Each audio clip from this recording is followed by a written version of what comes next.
Hausse des salaires du privé dépend des négociations entre syndicats et patronat.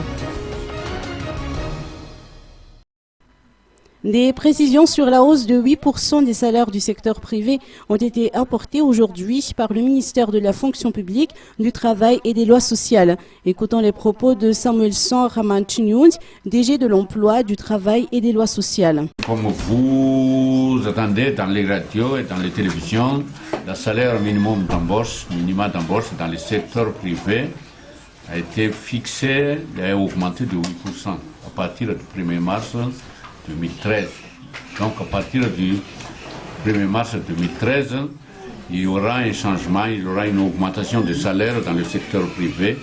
Et comme il s'agit d'un décret, donc c'est obligatoire pour tous les employeurs et que tous les travailleurs doivent en bénéficier.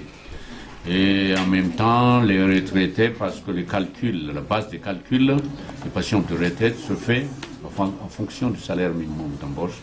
Donc les retraités aussi auront leur pension de retraite augmentée.